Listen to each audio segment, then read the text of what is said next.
Parashat Chaye Sarah. On va parler bien sûr du Shidur du millénium. On va expliquer à kama le Shidur fait partie de notre vie.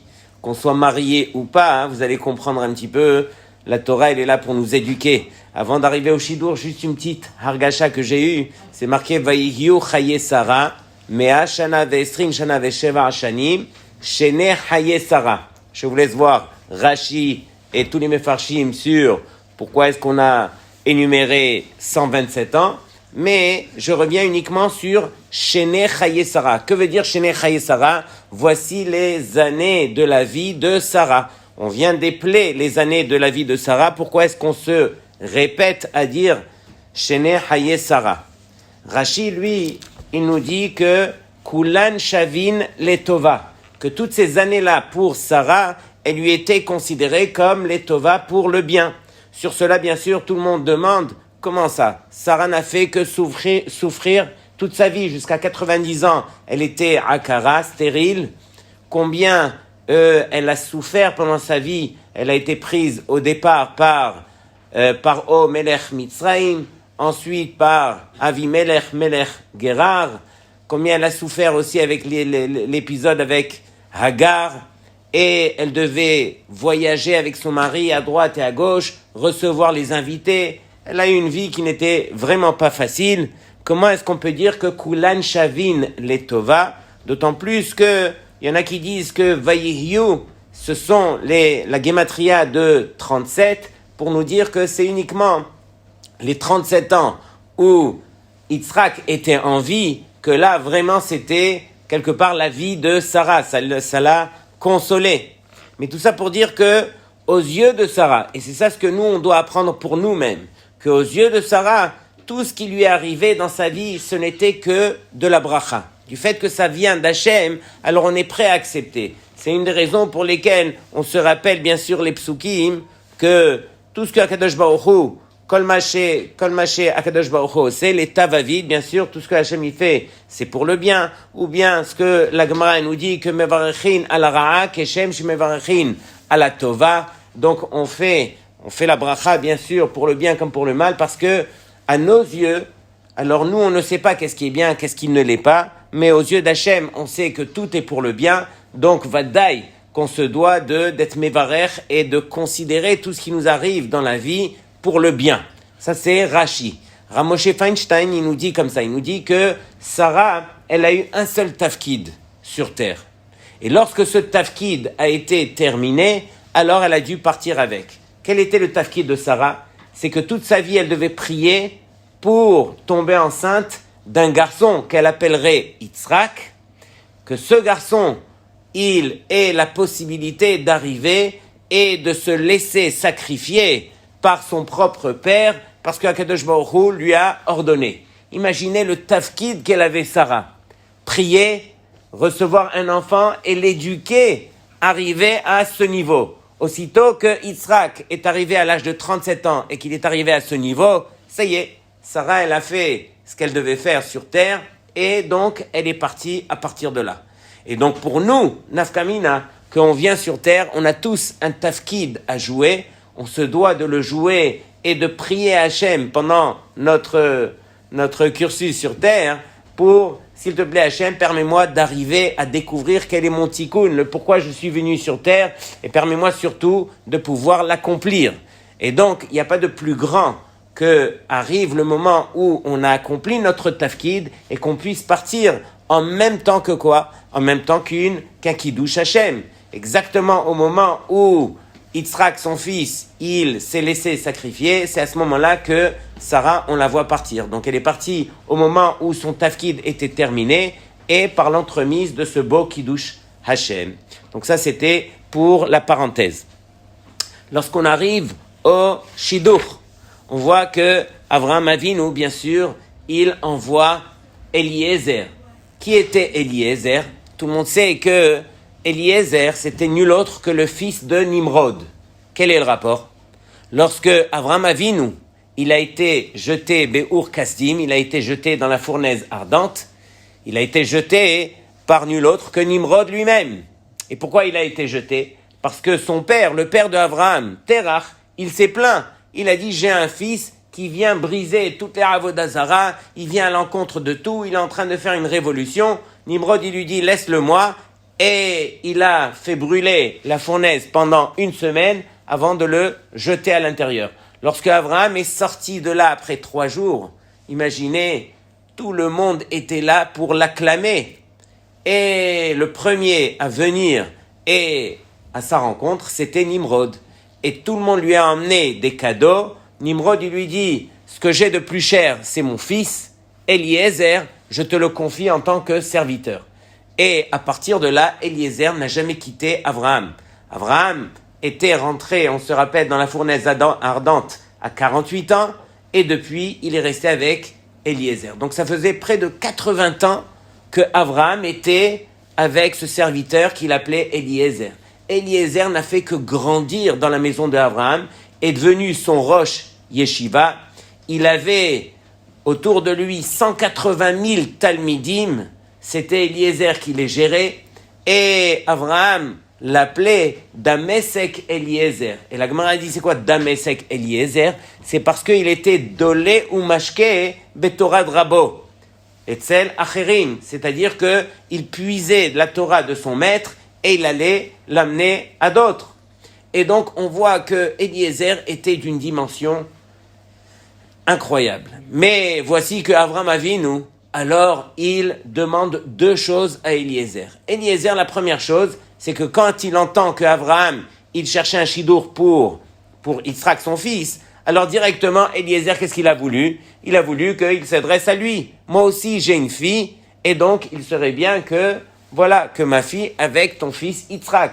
Mais on connaît le pourparler, et voici que Avraham, il dit à Eliezer, il lui dit, En Baruch middavek be Arour.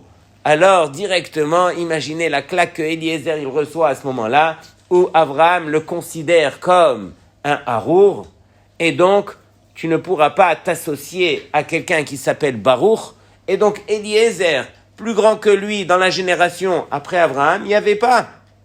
Et voici que on voit que Abraham ne met plus de gants, et voici qu'il se confronte à lui au point de le rabaisser, à lui dire, tu es un Harour, et donc je ne pourrai pas te donner mon fils pour ta fille. Et à partir de là, c'est toi-même qui va aller chercher donc un shidour pour mon fils, et je ne pourrai pas t'envoyer comme cela, de façon gratuite. Tu seras obligé de prendre un maaseh mitzvah pour jurer que tu vas accomplir donc ma volonté. Imaginez, on parle encore une fois de Eliezer, à un niveau comme celui de Eliezer, qu'Abraham le fait jurer. Et donc, on arrive à rabaisser Eliezer à ce point. Et donc, on se demande, mais qu'est-ce qui s'est passé avec Abraham? Comment est-ce qu'Abraham a pu faire une telle chose? Avant d'arriver au Shidour, on se doit d'abord de comprendre quelque chose des plus importants, qui marque ici dans la Torah. Puisque Avraham Avinu, comme on le sait, c'est l'emblème du chesed, de Gemilut Chassadim. On sait que nous, les Béné Israël, on est considérés comme Rachmanim, Baishanim, Gomle Chassadim. Gomle Chassadim, on a reçu de Avraham Avinu, qui est le plus grand Baal Chesed que Avraham Avinu. Mais on voit que ici, il y a quelque chose quand même de bizarre. C'est que Eliezer, quand il va pour chercher une femme, donc pour Yitzhak, la seule chose qu'il va vérifier, c'est au niveau du chesed. Est-ce que cette femme, elle est mamash remplie de chesed ou pas? Et comme on va le voir dans le texte, alors bien sûr, elle est remplie de chesed. Mais Eliezer ne se suffit que de Gemilut Chassadim pour dire « Ah, ça c'est la femme du fils de mon maître ». Comment est-ce qu'il a pu mettre tous les œufs dans le même panier? Peut-être que c'est vrai qu'elle a du chesed, mais elle a encore beaucoup d'autres mauvaises qualités ou beaucoup d'autres mauvaises choses. Pourquoi est-ce que je vais miser uniquement sur cette mida qui s'appelle chesed pour m'assurer que ça c'est une bonne femme? Et pour nous aussi, ça sera la même chose. Quand je vais pour rencontrer une fille, parce qu'elle fait du chesed, ça me suffit pour dire je vais me marier avec elle, ou bien je dois vérifier aussi d'autres choses. Or ici, on voit que tout a été misé sur le chesed. Pourquoi? Alors, j'étais en train de vous expliquer que Avraham Avinu, comme on le sait, alors il a développé le chesed. Mais c'est pas juste qu'il a développé le chesed, c'est qu'il nous a transmis où était la place du chesed dans notre vie. Nous, on s'imagine que faire du chesed, c'est quoi? C'est lorsqu'on voit que quelqu'un, il a besoin d'aide. Le pauvre, il a besoin qu'on l'invite, il a besoin d'aide, il a besoin qu'on lui remonte le moral. Et donc, si on voit qu'on a le temps et que ça peut rentrer dans notre emploi du temps, donc oui, on va se libérer un petit peu, on va aller faire du chesed, on va l'aider, et une fois qu'on l'aura fait, alors on va se sentir bien. On va dire, j'ai fait du chesed, j'ai aidé telle et telle personne, j'ai pris de mon temps, etc.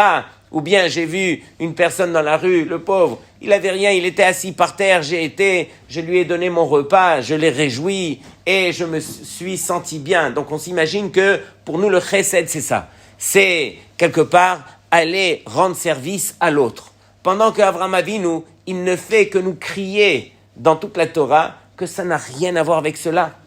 Pourquoi est-ce qu'Avraham Avinu, il va se tordre l'esprit au point qu'on puisse imaginer qu'Avraham Avinu, quelque part, il y a quelque chose qui ne va pas. Arrête, il vient de faire sa Brit Mila à l'âge de 100 ans et il est au 3e jour de la Mila où il a le plus mal. Il fait 60 degrés à l'extérieur et il va courir pour aller chercher des invités qu'il va recevoir et il va donner à chacun le meilleur morceau de la viande et il va s'en occuper de manière démesurée. Ou en fin de compte, tout ce chesed qu'il a fait n'a servi à rien puisqu'il s'agissait ici de malachim. Mais encore une fois, pourquoi est-ce que Avraham Avinu va faire autant d'efforts? Qu'est-ce qui se passe? Est-ce que nous, on a l'obligation de faire une telle chose? De même, je pose la question pour Rivka. Rivka, elle voit un géant Eliezer arriver avec 10 autres géants, ses serviteurs, et elle voit 10 chameaux, et elle va commencer, à l'âge de 3 ans, une petite fille, je vais donner à boire, et je vais abreuver tous les chameaux. Qu'est-ce qui se passe ici? Qui c'est qui t'a demandé de faire un chesed pareil? Est-ce que Béhémet, la Torah, elle nous ordonne de faire un chesed à ce point démesuré? Donc on doit comprendre quelle est la place du chesed. Atkama, je vais jouer à ce jeu pour dire que ça s'appelle chesed. Et donc sur cela on répond. Avraham Avinu, il dit que finalement, à l'intérieur de l'homme, il y a 2 problèmes. L'homme, il est profondément égoïste et orgueilleux. Égoïste et orgueilleux. Et c'est tout à fait normal. Et tout le monde est fait de la même façon. Pourquoi égoïste? Parce que tout simplement, depuis son jeune âge, on ne fait que miser sur cet enfant. On ne fait que lui apporter, lui donner de façon gratuite, l'encourager. On le fait grandir, on lui donne sa place, on lui rajoute. On voit une difficulté chez son fils, on va courir pour l'aider. Et ainsi de suite. Et finalement, il grandit et il s'imagine qu'il est le centre du monde. Impossible pour lui de se tourner vers son prochain. Très difficile en tout cas. Orgueilleux, pourquoi? Parce que finalement, alors du fait qu'il a reçu tout ce kavod pendant toutes ces années, alors il s'imagine qu'il est quelque part supérieur à son prochain. En tout cas, il s'imagine, ce n'est pas le cas, mais du fait qu'il le vit de la sorte, alors on est obligé de l'éduquer pour lui montrer réellement que lui n'est rien et qu'on est là tous au service d'Hachem. Et pour être au service d'Hachem, il faut aussi pouvoir se rabaisser à son prochain en premier lieu. Et donc, c'est la raison pour laquelle Avraham Avinu, qui savait qu'il avait ces 2 mauvaises tendances à l'intérieur de lui, il savait que pour enlever cela, il faut absolument faire du chesed. Donc, faire du chesed, c'était un besoin vital qu'Avraham Avinu avait compris que lui devait faire. Si vraiment tu considères que tu as ces mauvaises tendances à l'intérieur de toi et qu'il n'y a que le chesed qui peut te les enlever, alors tu vas courir pour le faire. Parce que, encore une fois, c'est un besoin qui est vital. C'est pas quelque chose en plus quand tu as le temps et quand tu en as envie et quand tu choisis de le faire. Mais non, c'est quelque chose que, chez Atachayav, de la même façon que tu respires, de la même façon tu dois faire du chesed. Et donc, c'est la raison pour laquelle Eliezer, il s'est préoccupé avant tout de chercher chez cette jeune fille, est-ce qu'elle a est-ce qu'elle est imprégnée de cette mida de chesed, comme on le retrouve dans la maison de Abraham, ou pas? Est-ce que c'est un chesed qui est comme ça, minasafa velachutz, de l'extérieur superficiel, ou bien c'est un chesed qui est vraiment ancré? C'est un chesed vraiment sur lequel j'ai construit, et ça fait partie de ma personne. Sur cela, le Grise, il répond, il dit que finalement, c'est vrai, Sarah, elle aurait pu donner à boire à Eliezer et s'arrêter là. Pourquoi est-ce qu'elle a continué à donner à ses serviteurs, après aux chameaux, et ça continue? Alors imaginez les valeurs qu'il y avait chez Rivka, pardon, je l'appelais Sarah. Rivka, elle a donné à boire à Eliezer. Eliezer, il a bu de la cruche et après il lui a rendu la cruche. Le problème, c'est qu'il lui a rendu de la cruche et il restait encore de l'eau. Qu'est-ce qu'elle va faire? Est-ce qu'elle a le droit de jeter cette eau par terre? Elle a le droit, bien sûr, mais ça va faire honte à Eliezer. Est-ce qu'elle a le droit de garder cette eau? Mais non, elle ne connaît pas, c'est un étranger, peut-être qu'il a le Covid. Et donc, qu'est-ce qu'elle dit? Elle dit, je vais re-remplir cette cruche pour ne pas faire honte à cette personne qui m'a demandé, et elle continue de la sorte pour donner à ses serviteurs et ensuite pour donner aux chameaux. Et ainsi de suite, elle l'a fait uniquement pour garder le kavod, justement, à Eliezer. Je ne vais pas rentrer dans les détails, mais combien est-ce qu'elle nous a montré, Rivka, combien elle était grande au niveau de ses actions, combien est-ce que à la fin, elle a fait tomber la cruche, en faisant exprès justement pour vider cette cruche et non pas faire honte. Et donc dans tous les détails, elle l'a fait justement pour préserver ce kavod. Donc encore une fois, si Rivka, elle a l'empreinte du chesed, alors vadaï que quoi? Que c'est sûr que cette mida de chesed, elle pourra lui permettre d'obtenir toutes les autres midot. Mais encore une fois, faut-il faire un chesed qui dépasse ce qu'on a l'habitude de voir. C'est un chesed, behemet, qui dépasse la nature de l'homme. Écoutez bien ce que je vais vous dire. Maran Achida, il pose une question que chacun d'entre nous se pose aussi. Comment se fait-il que dans notre génération, il y ait autant de personnes, autant de garçons comme de filles qui ont du mal à trouver leurs zivougs? Pourquoi c'est aussi compliqué? Pourquoi est-ce que, pourquoi est-ce qu'on doit traverser autant de problèmes, et les tfilotes, et les chatraniot, et les histoires, et peut-être, et il m'a dit, mais finalement c'est pas comme ça. C'est des embrouilles. Maranahida, qu'est-ce qu'il répond? Il dit, le Harizal nous dévoile que on est tous des Gilgulim, y compris toi, Yehuda. On est tous des Gilgulim et on est tous venus réparer quelque chose.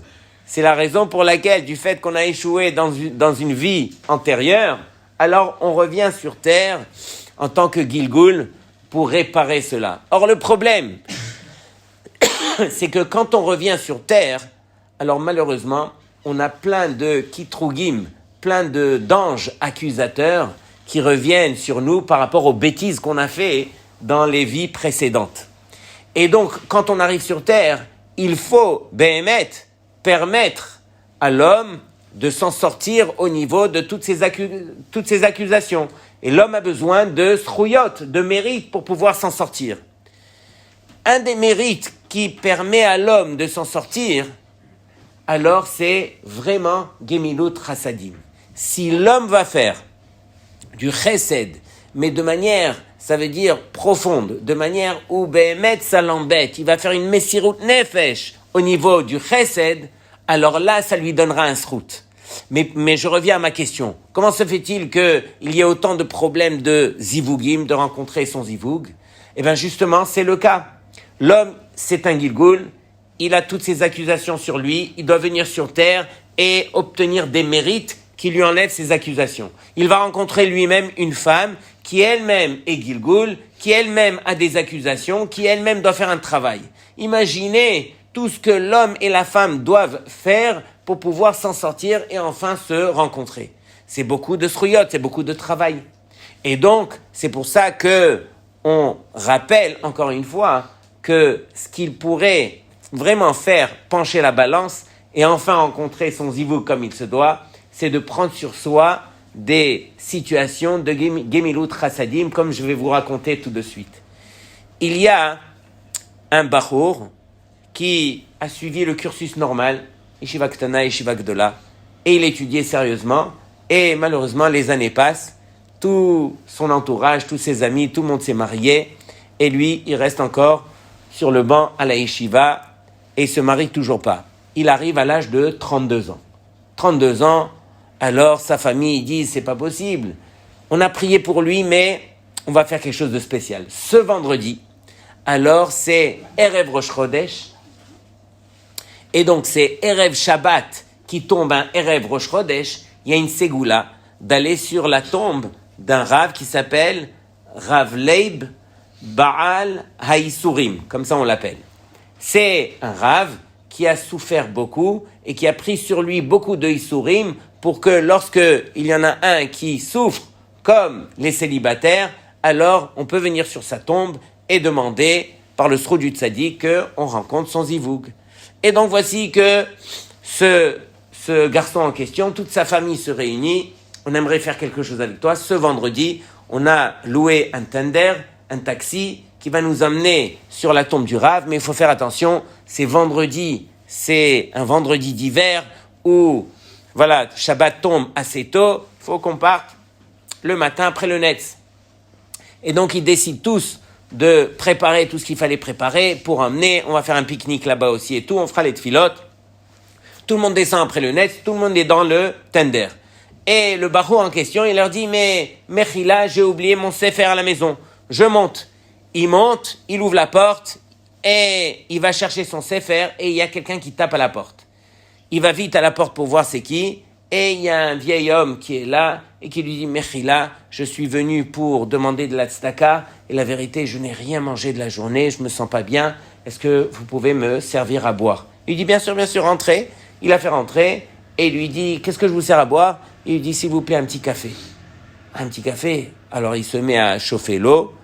Et il fait le café, et pendant qu'il fait le café, alors bien sûr tout le monde l'appelle en bas, et tout le monde s'impatiente et tout ça, et il dit bon, attends, deux minutes, et donc il lui fait le café, et il lui donne le café, il lui dit Mechila, le café c'est bien, mais j'ai rien mangé aussi, je me sens pas bien et tout, est-ce que vous avez quelque chose? Et lui, il fonce dans le placard, il essaye de trouver un petit quelque chose de ça, et il voit qu'il y avait rien, c'était Rêve Shabbat, c'était des plats cuisinés et tout. Il lui dit, est-ce que je peux vous faire une omelette? Alors, le type, il dit, oui, allez, une omelette.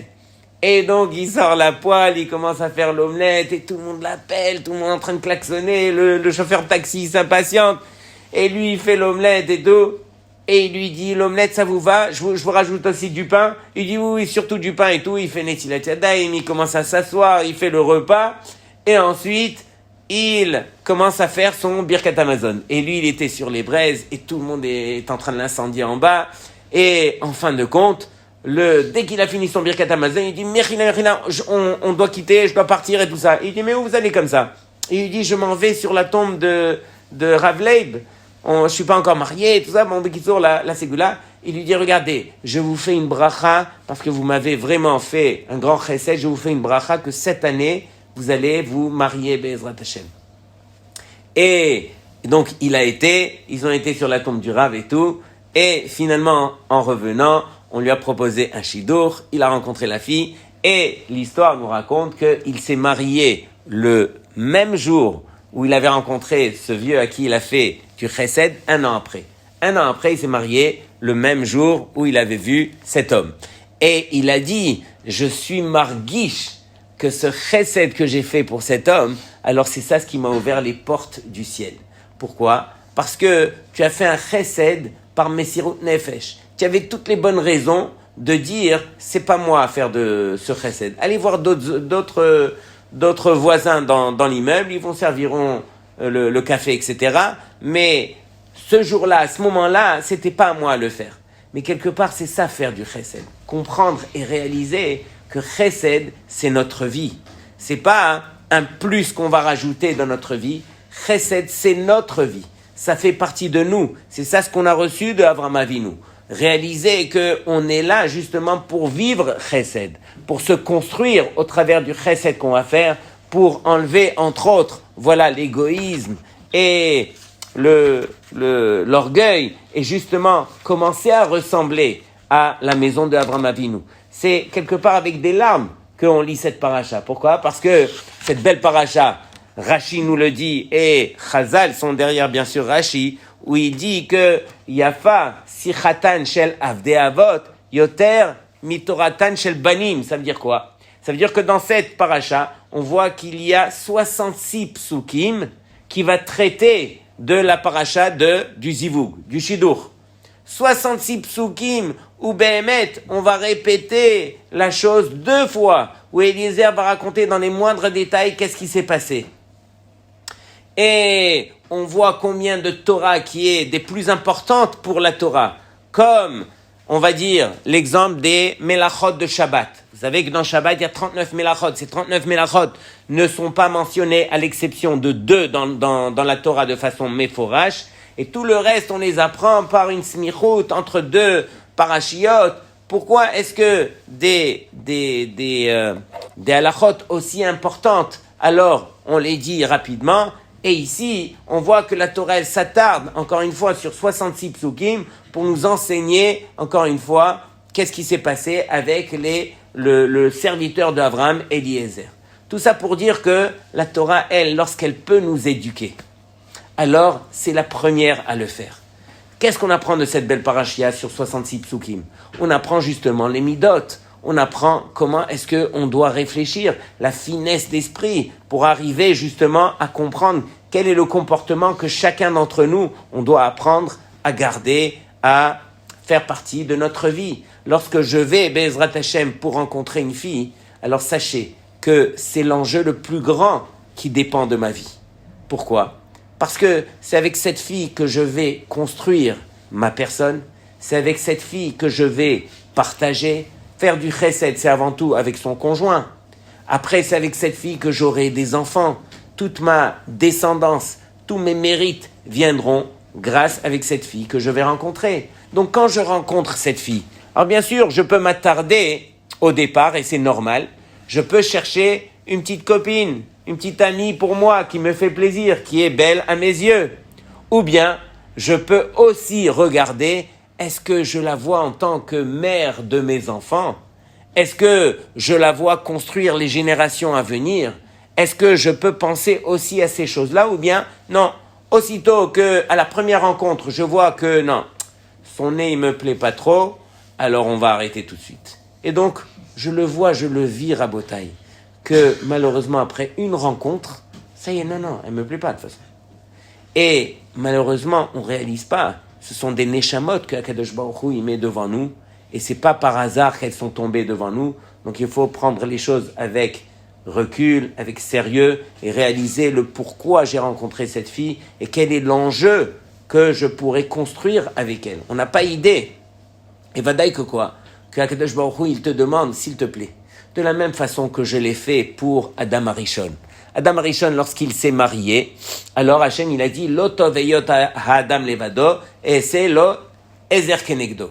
Et donc, à partir de là, Hachem, il lui a envoyé Tardema. C'est quoi Tardema? Il lui a envoyé un sommeil. Il a fait dormir Adam, et c'est de là qu'il a fait séparer Hava de Adam. De même, Akadosh Baruch Hu, il envoie une Tardema pour chaque bachour qui va rencontrer son zivug. Et vous n'avez pas idée, mais si c'est votre zivug, Hachem, il vous endormira sur certains points qui sont sur cette fille pour ne pas vous permettre de le voir, parce que si vous le voyez, alors c'est sûr que vous aurez refusé. Mais Hachem, lui, il a tout un plan derrière la tête. Il sait exactement qui doit se marier avec qui.